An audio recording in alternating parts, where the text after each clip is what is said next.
बिस्मिल्लाहिर्रहमानिर्रहीम। अस्सलाम वालेकुम गाइस। आज हम क्लास 9th के चैप्टर नंबर 4 को डिस्कस कर रहे हैं, जिसमें हम सेल थ्योरी आज पढ़ रहे हैं। स्टार्टिंग और इंट्रोडक्शन हमने पढ़ा था। इसके अलावा माइक्रोस्कोप और उसके टाइप्स भी हमने पढ़ लिए हैं। और अब अगला जो टॉपिक है, ये टॉपिक आपको लिखना खुद है, मैंने सिर्फ यहाँ पर आइडियाज़ देने हैं आपको। आपके टेक्स्ट बुक पर हैं, आप टेक्स्ट बुक एक बार रेफ़र करें ज़रूर। मैं आपको ये ज़रूर बोलूँगा कि कभी भी सिर्फ टीचर पढ़ाए या सिर्फ ऑनलाइन स्टडी करें या फिर यूट्यूब पर पढ़ें, लेकिन आपको अपना बुक कभी नहीं छोड़ना है। अपने बुक से भी स्टडी ज़रूर करें। यहाँ सिर्फ मैं आपको आइडियाज़ दूँगा, लेकिन पॉइंट्स आप अपने हिसाब से लिख सकते हैं, अपने बुक से भी लिख सकते हैं पॉइंट्स।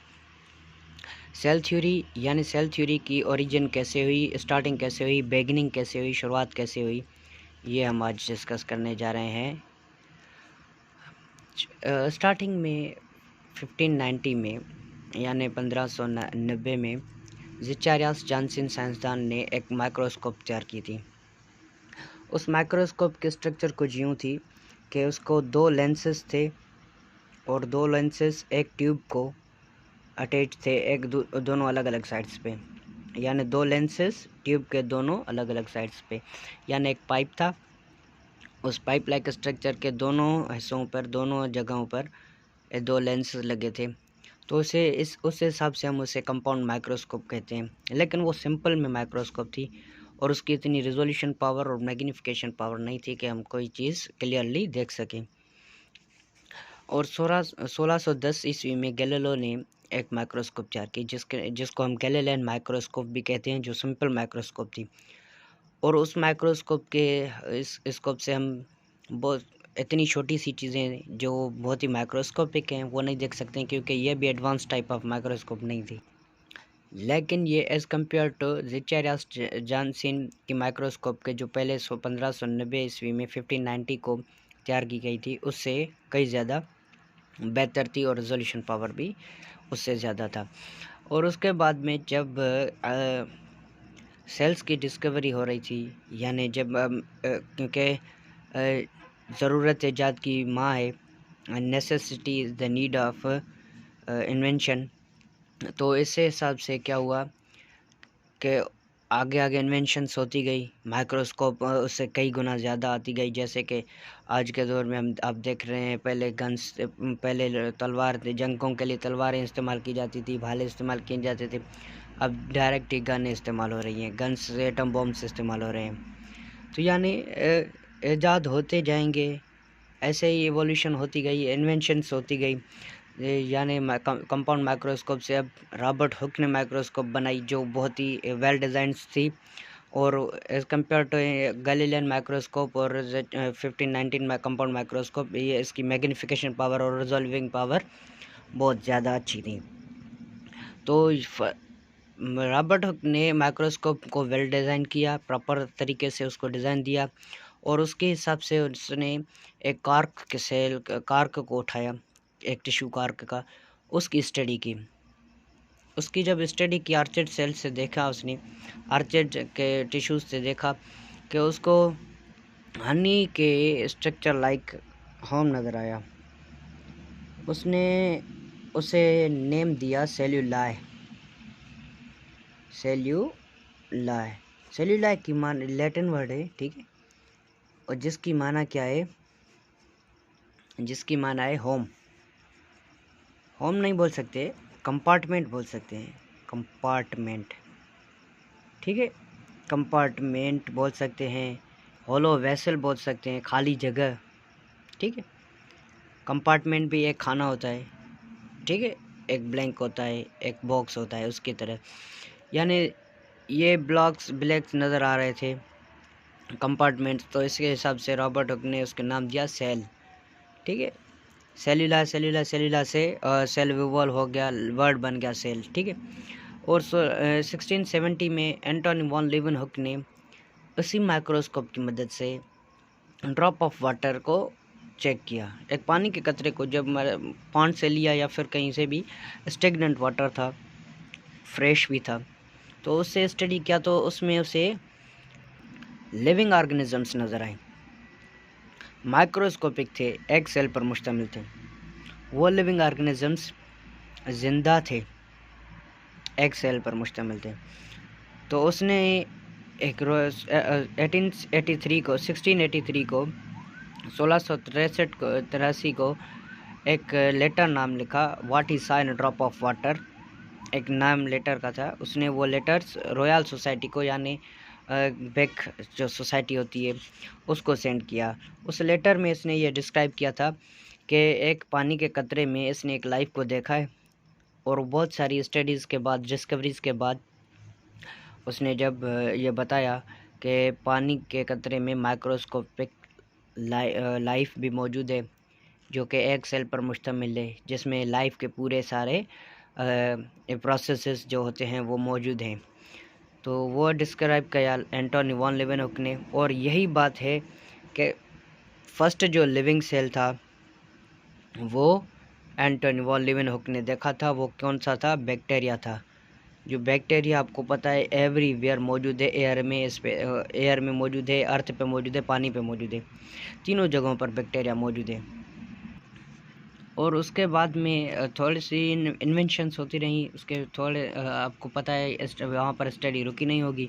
तो 1833 में रॉबर्ट ब्राउन ने न्यूक्लियस प्लांट सेल से डिस्कवर किया। यानी जब उसने पहले तो रॉबर्ट हुक ने यह बताया था कि सेल खाली जगह है, उसके अंदर कुछ भी नहीं है, बस वो जो थी उसने सेल वाल देखी थी, सेल के बाहर से सेल वाल देखी थी, नॉन लिविंग लेयर थी। और सेल जो टिश्यू लिया था वो डेड था, यानी मरा हुआ था, बहुत पुराना था। तो पुराने टिश्यू के हिसाब से वो सेल कौन सा था? नॉन लिविंग था। लिविंग सेल किसने देखा? एंटोनी वॉन लीवेनहुक ने। फिर रॉबर्ट हुक ने जब स्टडी किया, रॉबर्ट ब्राउन ने, तो रॉबर्ट ब्राउन ने सेल के अंदर एक जगह देखी, यानी एक डॉट देखा, हर सेल के अंदर ये डॉट्स नज़र आए उसे। तो उसने कहा कि सेल एक खाली जगह नहीं है। अब नेम तो पड़ गया, नेम तो नहीं चेंज कर सकेंगे, ठीक है। तो सेल एक खाली जगह है, नहीं है, उसके अंदर भी कोई डार्क कलर का, क्योंकि लाइट वहाँ से पास नहीं हो रही थी, तो डार्क कलर का, ब्लैक कलर का शेडो आ रहा था। तो इस हिसाब से क्या हुआ, उसने बताया कि सेल खाली जगह नहीं है, उसके अंदर भी सेंटर पर कुछ मौजूद है, जिसे उसने नाम दिया न्यूक्लियस। न्यूक्लियस जिसकी माना है मरकज़, यानी बीच वाला हिस्सा। फिर 1838 को शेल्डन, यानी जो बोटनिस्ट था, उसने ये बताया कि जो भी प्लांट हैं उन प्लांट्स की पूरी body made up of cells होती है, यानी पूरी बॉडी सेल की बनाई हुई होती है, ठीक है।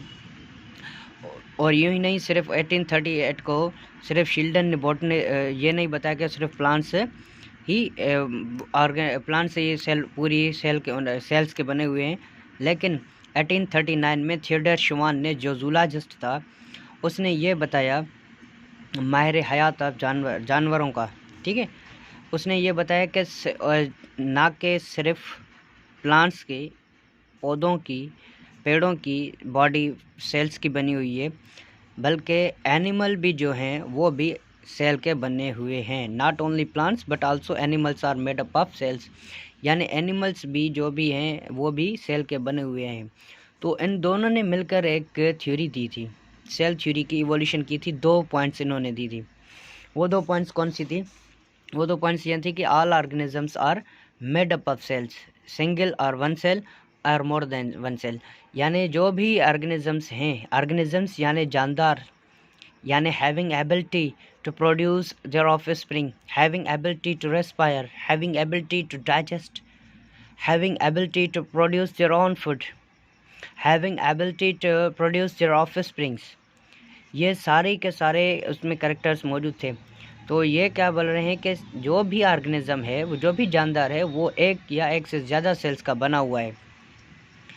और जो भी सेल हैं, जो भी ऑर्गेनिजम्स हैं, उसमें बेसिक और स्ट्रक्चरल, यानी बेसिक जो है बुनियादी और बनावटी तौर पर, और उसके काम अमूमन काम करने वाले तौर पर जो ये एक यूनिट है, जो एक नुक्ता है, वो सेल है, जो कि सारे ज़िंदगी के लाइफ के फंक्शंस परफॉर्म करता है। फिर आगे जाके तो ये यहाँ पर 2 हमें एस्पेक्ट्स मिल गए। सेल्स आर लिविंग, यानी जो सेल हैं वो लिविंग हैं, जानदार हैं, क्योंकि उनमें एबिलिटी है कि वो खुद का खाना तैयार कर सकते हैं या किसी से खाना ले सकते हैं, खुद फूड को ब्रेक कर सकते हैं रेस्पिरेशन के थ्रू, वो मल्टीप्लाई हो सकते हैं, एक सेल से 2 सेल्स में कन्वर्ट हो सकते हैं। And all organisms are made up of single और मेनी सेल्स। ये एक पॉइंट हुई थी। Cell is the basic unit of all living organisms. ये दोनों पॉइंट्स हमने यहाँ पर डिस्कस की थी, सेम ही पॉइंट्स हैं। फिर आगे चल के 1840 में अल्ब्रेcht वॉन रोल्कर ने यह बताया कि स्पर्म और एग जो हैं, स्पर्म मेल का गैमीट सेल है और फीमेल का गैमीट सेल एग है, यानी दोनों फीमेल और मेल गैमीट सेल्स जो हैं वो भी लिविंग है, नॉन लिविंग नहीं है। यानी इससे ये साबित होता है कि जो लाइफ है कैसे आती है, वो भी लिविंग सेल से ही आती है। यानी जब दोनों फ्यूज़ होंगे एक दूसरे से तो एक ज़ायगोट पैदा होगा, ज़ायगोट से बच्चा पैदा होगा। फिर 1845 में कार्ल हेनरिच ब्रान नाम के एक साइंसदान ने ये एक्सपेरिमेंटल थ्रू बताया कि सेल बेसिक और structural functional unit of life है। यानी उसने कुछ तहकीकात की, उसके बुनियाद पर यह उसने एक थ्योरी दी थी। फिर आगे जाके 1855 में रुडोल्फ विर्च्यू ने एक थर्ड पॉइंट ऐड कर दी। वो थर्ड पॉइंट कौन सी थी? वो थर्ड पॉइंट ये थी कि सेल एक डी नोवो स्ट्रक्चर नहीं है। अब यहाँ पर डी नोवो आ गया वर्ड। डी नोवो क्या है? डी नोवो वर्ड की मीनिंग ये है कि life comes from non living things, यानी किसी मरी हुई चीज़ या बगैर जानदार जो चीज़ है उससे लाइफ आ रही है। तो पहले ये कॉन्सेप्ट था कि जो लाइफ है वो किसी मरी हुई चीज़ से आती है। फिर जब उसकी स्टडी की गई प्रॉपर तो उसने ये बताया कि सेल डी नोवो स्ट्रक्चर नहीं है, यानी वो किसी मरे हुए सेल से अराइज नहीं होता, बल्कि सेल जो भी है वो पहले मौजूदा सेलों में से उभरता है, निकलता है, पैदा होता है बाय डिवीजन, यानी विरासत के दौर पे एक सेल दूसरे 2 सेल में कन्वर्ट होगा, तभी ए सेल कम्स फ्रॉम न्यू और प्री एग्जिस्टिंग सेल्स, यानी प्री एग्जिस्टिंग यानी पहले मौजूदा सेल्स जो थे। फिर 1862 को लोयस पास्चर ने इस थ्योरी को कम्प्लीटली वेरीफाइड किया और एक्सपेरिमेंट करके उसको प्रूफ कर दिया कि बिल्कुल सेल एक बेसिक यूनिट ऑफ लाइफ है और जो सारे जानदार हैं वो सभी मौजूद हैं। जो भी बने हुए हैं वो किसके हिसाब से बने हुए हैं सेल्स पे बने हुए हैं। और जो है सेल है एक सेल, और जो सेल आते हैं वो कहाँ से आते हैं? वो प्री एग्जिस्टिंग यानी पहले मौजूदा सेलों में से आते हैं। सॉरी गाइस, मोबाइल में चार्जिंग कम था तो वीडियो रिकॉर्ड करते हुए ऑटो सिस्टम है इसमें लाइट ऑफ कर दी इसने। अब जुगाड़ करके वीडियो कंप्लीट करें। तो हम यहाँ पर थे कि सेल थ्योरी के यानी सेल का नज़रिया जो बन गया, उसके जो पॉइंट्स आई थी वो बाकायदगी से 1862 को लोयस पास्चर ने प्रूव कर दिया एक्सपेरिमेंटल वेरिफिकेशन के बाद। सेल थ्योरी के जो पॉइंट्स थी वो कहते हैं, वो दी किसने? शिल्डन एंड शॉर ने 1839 को, यानी दोनों बॉटनिस्ट और जूलॉजिस्ट दोनों ने ये थ्योरी दी थी। लेकिन उसमें जो थर्ड पॉइंट ऐड की गई थी वो रुडोल्फ विर्च्यू ने ऐड की थी। वो कब ऐड की थी? 1855 को। ठीक है, वो कौन से पॉइंट्स हैं कि all organisms are made up of cells और सिंगल और मोर देन सेल्स। सिंगल होंगे तो यूनिसेल्युलर और मोर देन वन होंगे तो मल्टी सेल्युलर। ठीक है, तो जो भी ऑर्गेनिजम्स हैं यूनिसेल्युलर भी मल्टी सेल्युलर भी, वो एक या एक से ज़्यादा सेल्स के बने हुए हैं। और सेल जो है सभी ऑर्गेनिजम्स का structural basic and functional unit है। उसके अलावा न्यू सेल्स जो भी हैं वो भी प्री एग्जिस्टिंग यानी पहले मौजूदा सेल में से के डिवीजन उनके टूटने की वजह से पैदा होते हैं। और फोर्थ पॉइंट यही है कि सेल कंटेंट्स हेरिडिटी मटेरियल, यानी ये बाद में डिस्कवरीज जेनेटिक्स जब इवॉल्व हुआ तो ये भी बताया गया कि सेल के अंदर हेरिडिटी मोरूसी खसूसियात मौजूद हैं जो कि उसके वालिदैन से उसके औलाद तक ट्रांसफ़र होती हैं, जो कि क्रोमोसोम से जो रिस्पॉन्सिबल हैं सेल में हेरिडिटी मटेरियल को कैरी करने के लिए। ठीक है, सो गाइस, ये थी हमारी सेल थ्योरी। और शुक्र आपका वीडियो कंप्लीट देखने का शुक्रिया। सपोर्ट ज़रूर करें। और आगे का जो हमारा टॉपिक होगा वो सेल होगा। सेल को स्टडी करेंगे, उसके पार्ट्स को स्टडी करेंगे। थैंक्स। अभी चार्जिंग नहीं है।